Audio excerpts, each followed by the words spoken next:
The Stoics called this technique premeditatio malorum.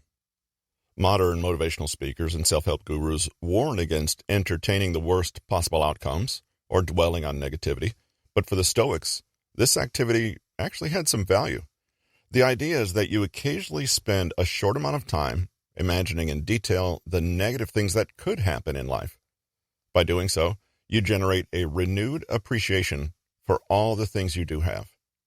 It's like you recalibrate, remembering what's important and putting your current concerns and worries into perspective as you find more gratitude for what is already working well for you.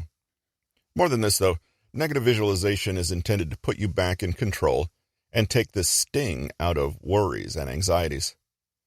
When we insist on avoiding any negative premonitions at all, we don't give ourselves the chance to plan and prepare for them, and in a way, we give them more power over us.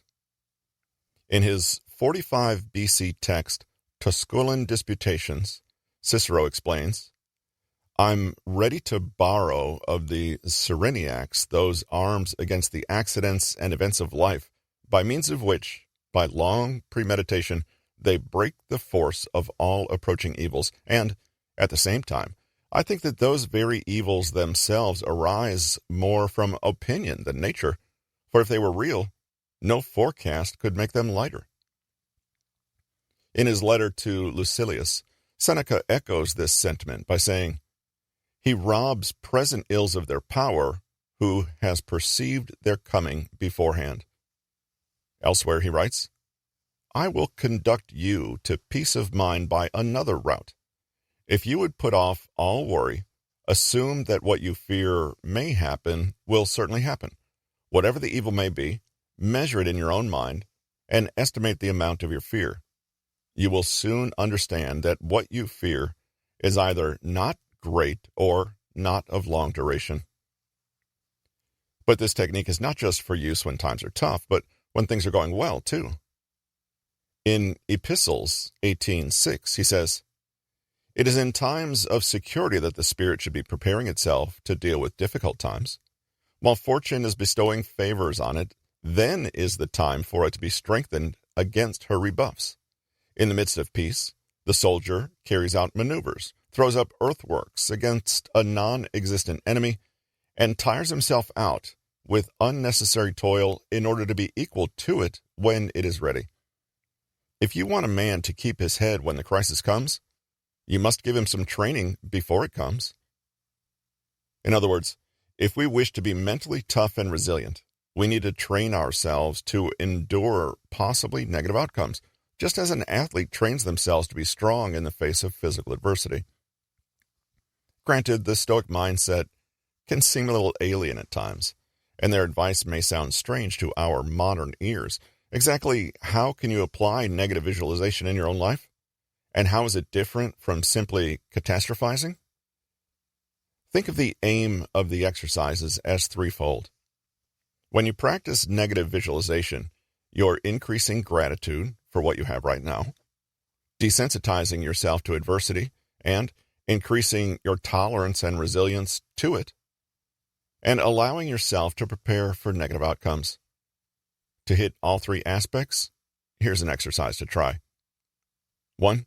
Start by writing down 1 to 3 things that are very valuable to you, whether they're material things like a house or a laptop, or something abstract like a relationship, good health, talents, or time. This can also work well if you pick something that's currently causing you trouble. 2. Once or twice a week, sit down somewhere quiet to meditate for 5 minutes on what your life would be like without these things. How would you feel? Explore the scenario in detail, pulling no punches. 3. Then, dig deep and imagine what mental, physical, and emotional resources you could draw on to deal with such a loss. In what ways might you be able to survive? 4. Finally, end the exercise by thinking of a few ways you could minimize the loss of such a thing should it ever happen for real. After you contemplate loss in this way, is there something in your present behavior that needs to change? End your meditation session with a quiet moment, letting your fresh insights sink in, and welcoming a sense of tranquility. Let's consider an example. Eve is having a difficult time with her job. It's not the best fit for her, and is causing a lot of day-to-day stress that frequently makes her consider quitting for something less intense. She begins to practice negative visualization twice a week, and one day she picks my job as something to meditate on.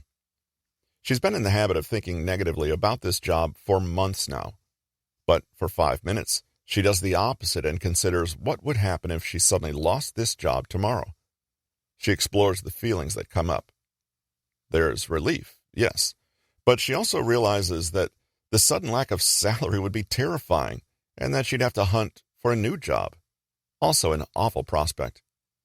She pictures herself walking around her flat with little to do during the day and imagines how she'd have to tighten her belt with spending until she secured another position.